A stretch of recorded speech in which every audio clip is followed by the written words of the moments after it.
Okay, hello engineers and students. So yung video naman na to, napag-usapan naman natin yung mga voltages sa three-phase system kung ang sequence ay negative sequence or ACB sequence. So sa negative sequence natin, present pa din yung mga phase voltages na VAN, VCN, and then VBN. But take note, kung gagamitin ninyo si VAN na phase voltage, dapat yung line voltage niya VAC. Kapag VCN naman, ang line voltage niya VCB. And then kapag VBN naman, ang line voltage niya VBA. So tandaan natin, no? Huwag tayong maghahanap ng VAN hanggat ang voltage mo is VAB. Kasi sa positive sequence yun. Huwag ka din maghahanap ng VBN kung ang voltage mo VBA, VBC, kasi sa positive sequence yun. So, ulitin lang natin, no? Tandaan, VAC, line voltage, ang phase voltage VAN, VCB naman, ang phase voltage niya VCN, and then VBA is VBN. So, isa pang note natin kapag tayo ay nasa negative sequence or ACB sequence, ang mga line voltages natin, AB, CB, and then BA. Kasi sa positive sequence natin, we have the voltage AB, BC, and CA. So what if ganun ang given sa problem, no? We are solving in negative sequence, pero ang given ay voltage na pang positive. O ganito lang yung gagawin natin. If we have the VAB voltage, di ba pang positive sequence siya, and ang magsasolve tayo sa negative sequence, i-negative natin yun so that this voltage will become VBA. No, kung meron naman tayong VBC, so pang positive sequence ulit to, di ba? I-negative natin yung value niyan or i-negative natin yung voltage na to. So, ayun naman yung BCB. Ganun din sa VCA. Pag-usapan natin yung mga line voltages na sinasabi nung note natin dito, they are 120 degrees apart. So maglagay ulit tayo ng example. So ang ipapakita na natin ngayon is an example of line voltage. Let's say BAC. Diba? Ito yung isang example ng voltage na gamit natin sa negative sequence, VAC. So kung ang VAC daw ay voltage letter B with the angle theta, paano ulit natin gagamitin yung 120? Di ba? Paano ulit natin ipa-plus or ima-minus yung 120? I-take note na natin ngayon that our sequence is A, C, B, A, C, B. And kung ano ang unang letter, ayun yung voltage natin dito. So we have the VAC voltage. Kabilugan natin yung line A. So going now to the voltage letter B, ayun yung plus 120. And going to the voltage letter C, ito naman yung minus 120. Kasi di ba from our given letter A, papunta sa B, ibig sabihin pumunta sa nauuna, kaya plus 120. From letter A naman, pumunta sa letter C, which is pumunta sa nahuhuli, kaya negative 120. So ano nga ba yung katumbas nung line B natin sa line voltage?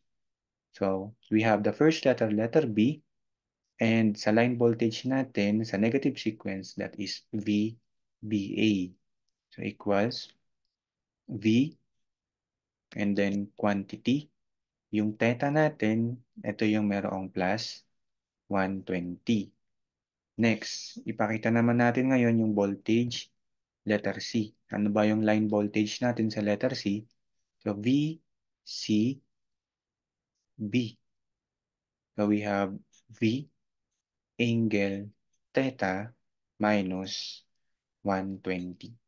So again, engineers, na this is the line A, VAC, the line B, and the line C, BCB, and then the line B, VBA. Kaya nga ACB sequence. No? So magbigay pa tayo ng isang example. Let's say ulit, we have the voltage, line voltage, sabihin naman natin na BA, no? Which is equal to the V and angle theta. So from our note again, ulitin lang natin ACB, ACB, and then let us encircle the given voltage. Di ba the voltage BA is the line letter B. Papunta sa letter C, we need to plus 120 degrees. And papunta sa letter A, minus 120 degrees naman. So yung voltage letter C natin, which is CB, this is V angle theta na mayroong plus 120. And then yung letter A naman natin, which is AC, this is V angle theta minus 120. So again, yung ginawa natin, present pa din yung mga line voltages natin, di ba? For the negative sequence, we have the AC, the CB, and the BA voltages. So next, so pagdating naman dito, we have in Y system or in Y connection, sabi nung note natin, the line voltage is equal to the square root of 3 pa din ng phase voltage. And then the line voltage leads the phase voltage by 30 degrees. Magbigay tayo ng example. If ito yung given, VAN, this is a phase voltage, di ba? VAN, which is equal to V angle theta. Sino kaya ang katumbas na line voltage nito? Kung ilalagay nyo dyan na line voltage ay VAB, mali. Kasi pang positive sequence yun. So si VAN na phase voltage, may kapartner siya na line voltage na VAC. Di ba kung babalik tayo sa first note natin, VAN and VAC are the voltage na magka-partner. So yung line voltage natin na VAC, square root of 3 daw yan ng voltage kay VAN. And then ano ulit ang gagawin natin sa angle? The original angle plus 30. So kung nanggaling kayo sa video ng positive sequence, so gets na natin bakit ganon, di ba? Kasi we are from the phase voltage papunta sa line voltage. Kaya plus 30. Pero kung ganito yung given engineers, no, VAC, o ibahin natin, sige, VCB. So if we have the VCB, which is V angle theta, ano ang kapartner na phase voltage nito? VCN. And this is equal to the voltage over square root of 3. No, kasi we have the line na gagawin nating phase, kaya over square root of 3. And then the angle naman is the original voltage of the line voltage. The original angle of the line voltage, ima-minus natin yung 30. Kasi we have the line papunta sa phase voltage. Next. So sabi din dito, the phase voltages are also 120 degrees apart. So if we have the given VAN, which is equal to V angle theta, so from our sequence ACB, yan, ACB, so makikita ulit natin from the given voltage letter A, kapag papunta sa B, plus 120, kapag papunta sa C, minus 120.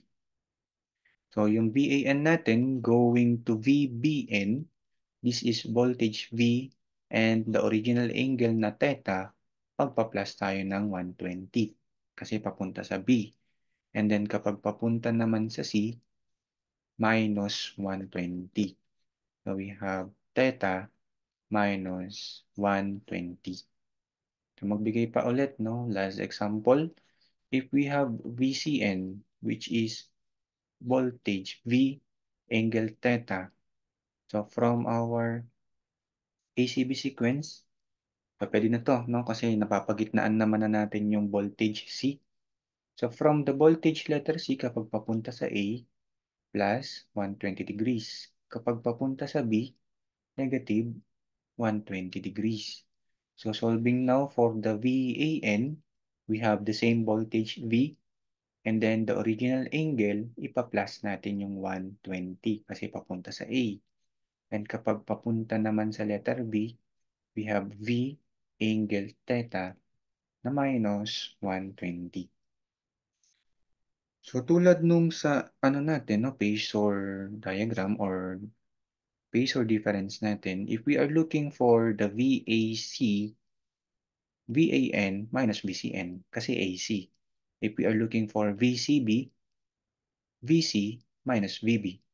Kapag VBA, VB minus VAN. So always ganito naman yung solution natin. So hindi pa rin naman nagbabago na kung VCA ang hinahanap ng problem, VCN minus VAN. Kung VBC ang hinahanap ng problem, VBN minus VCN. And kung VAB ang hanap ng problem, VAN minus VBN. So, ganyan pa din naman yung solution.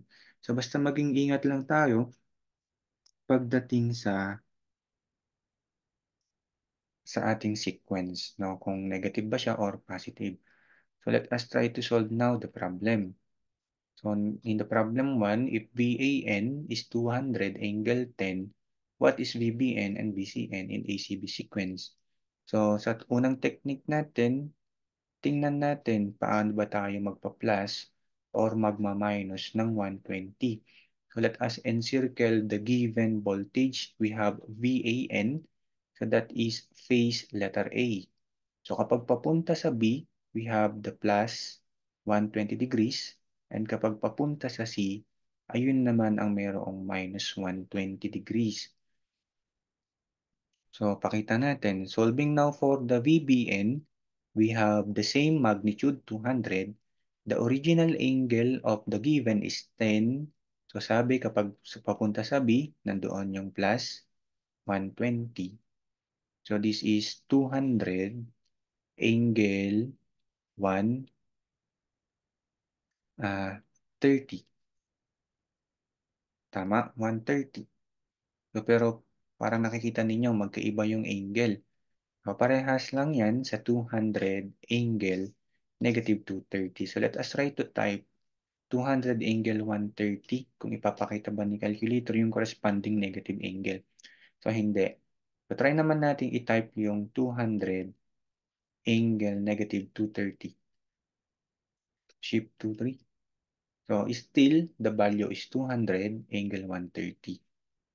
So, 200 angle negative 230. Kasi di ba ito yon yung angle na yan, this one. So if we have the positive angle, that is positive 130.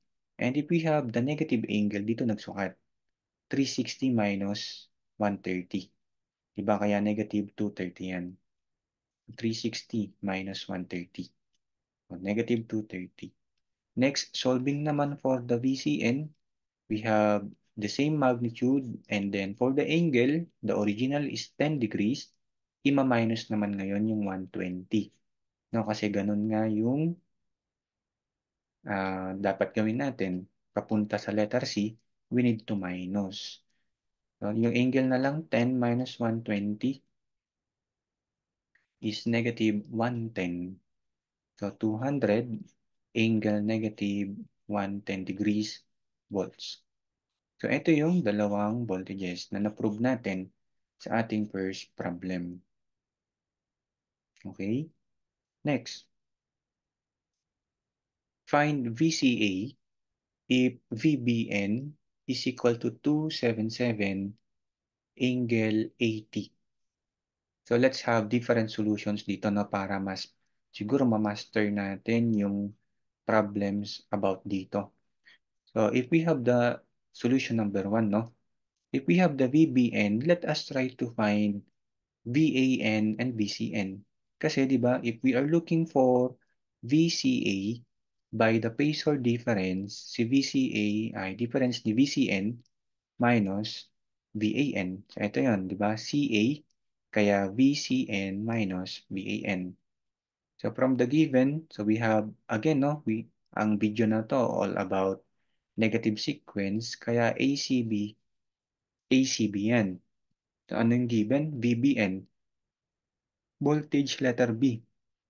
Ito, bilugan natin. So, kung pupunta tayo sa CN, we need to plus 120.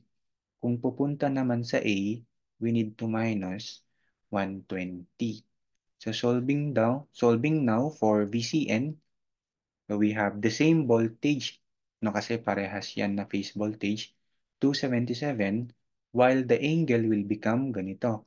The original is 80. Ulit, papunta sa letter C, we need to plus 120. So, plus 120. So, ang VCN natin dito is, yung angle na lang ulit, no? 80 plus 120, 200. 277, angle 200. While solving naman for the VAN, we have the phase voltage 277 pero ang angle is original na 80. Dahil papunta naman sa letter A, we need to minus 120. So 80 minus 120 is negative 40. So we have 277 angle negative 40. And then ipa-follow na natin ngayon yung solution na to. Pagmaminusin natin yung dalawa so that we can now solve for the VCA. So the VCN is 277 angle 200 minus the VAN is 277 angle negative 40. So let us check if the answer will become 480 angle 170. So 277 angle 200 minus 277 angle negative 40. So in polar form, so 480. Diba? Approximately 480 angle 170. Now 480 angle 170. So the first solution proves the key answer. So ano naman kaya ngayon yung solution na pwede nating ipalit? So solution number 2, ito pa yung isang pwedeng gawin natin na para ma-improve lang natin yung mga naging introduction natin. So yung solution number 2 natin, if we have the VAC, that if we are looking for the VCA, we can just multiply negative to the voltage AC. And if we are going to apply the phasor difference, yung VAC natin is VAN minus VCN. Diba? Parang binaliktad lang natin yung solution natin dito. Ito, kanina VCN minus VAN. So, pakita natin, no? So, yung VAC natin is the VAN. From our solution number 1, the VAN is 277 angle negative 40. I-minus natin yung VCN. So, dito lang din, tingin lang din tayo sa solution 1 natin. 277 angle 200. So, check natin yung difference, no? Magkaiba kasi talaga yung VAC tsaka yung VCA. So, 277 angle negative 40 minus 277 angle 200.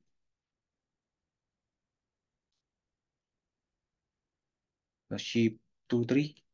So, ang answer dito is 480 angle negative 10. So, angle negative 10 degrees volts. So, solving now for our final answer, VCA, we need to negate the answer na 480 angle negative 10. No? So that mapalabas siguro natin, no? Negative times the answer. No? Negative 1 times the answer. Shift to 3.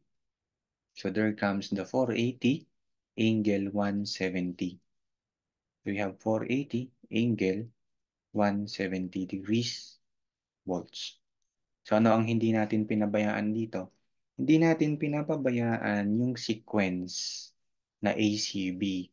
Sino ba dapat yung mag plus 120?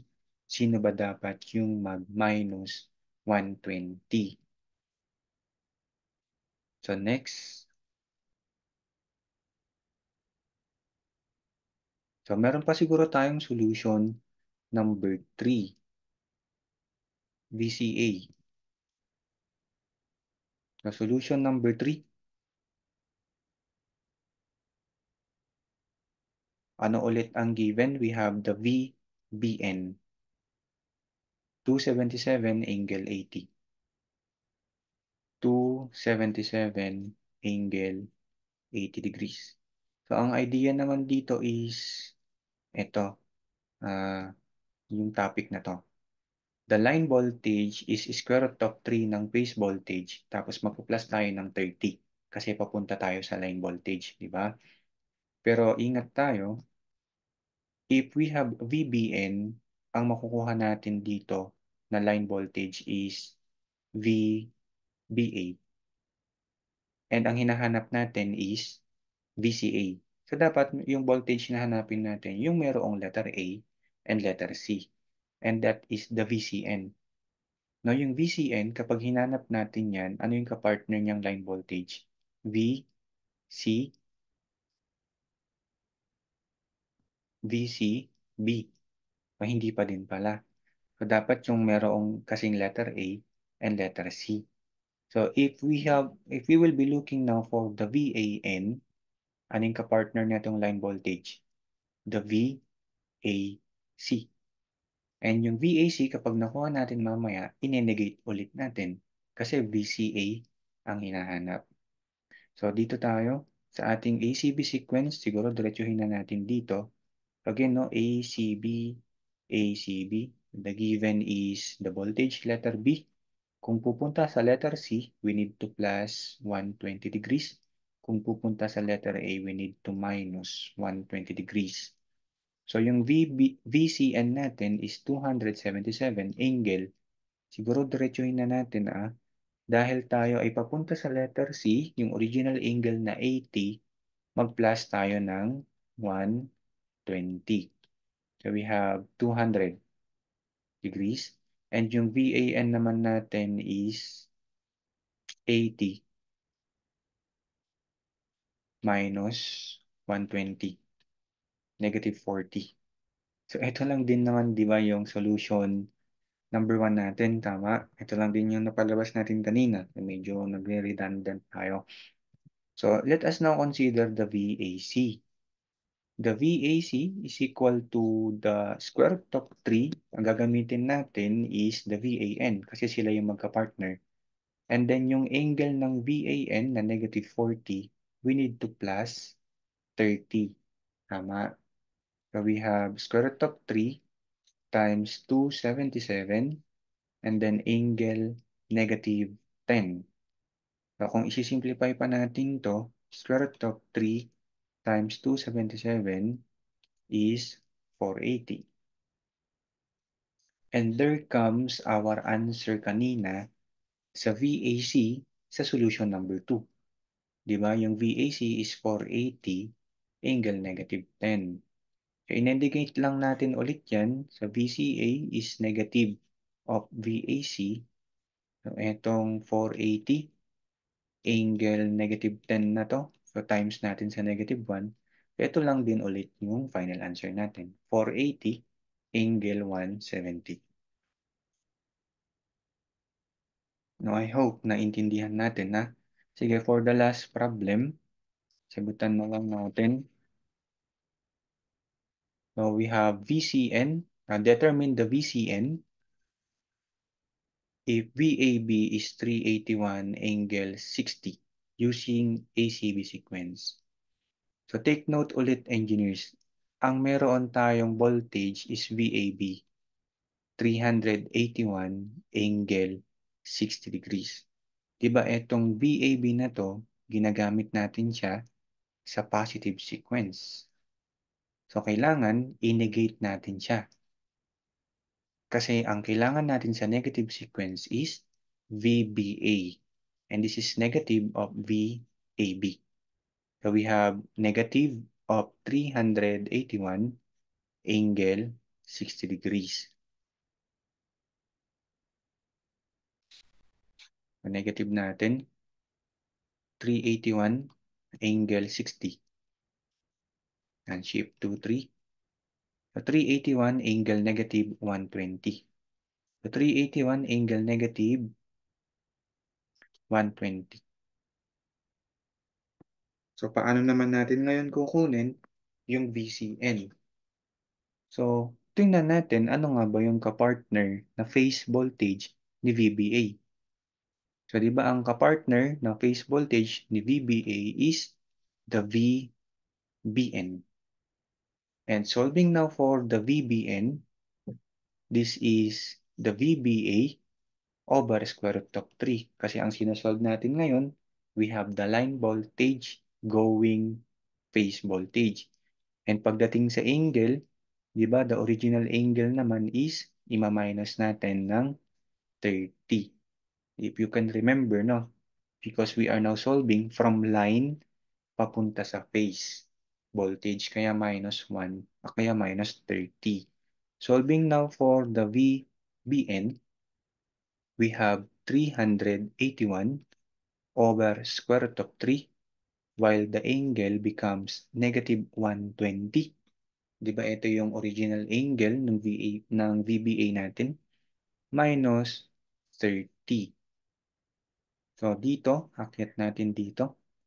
We have the VBN which is 381 over square root of 3 angle. So negative 120 minus 30, this will become negative 150 degrees. So hindi pa ito yung answer natin. So let us now apply yung 120 if we are going to add or plus 120. So ano ba ang given? VBN. Di ba we have solved for the VBN. So encircle natin si B. And if we want to find the letter C, papunta tayo dito sa unahan. So we need to plus 120 degrees. So solving now for the VCN, this is the same phase voltage, 381 over square root of 3. And yung angle naman natin, the original, is negative 150 from the letter B. Ipa-plus natin ngayon yung 120. No, kasi papunta sa letter C. The negative 150 plus 120 is negative 30. So we have 381 over square root of 3 angle negative 30 degrees volts. So ito yung answer in polar form. So i-prove natin yung key answer natin which is in rectangular form. So i-type lang natin 381 over square root of 3 and angle negative 30. Ito, 190.5 minus I, no, minus J. And then yung numerical coefficient or yung imaginary part natin is approximately negative 110. And this proves our key answer. So ano ang hindi natin pinapabayaan kapag sequence? Yung pagdedetermine kung sino ba ang mayroong tamang plus 120 at saka minus 120. So huwag nating papabayaan yung part na yon following the given sequence. Okay? So that's all.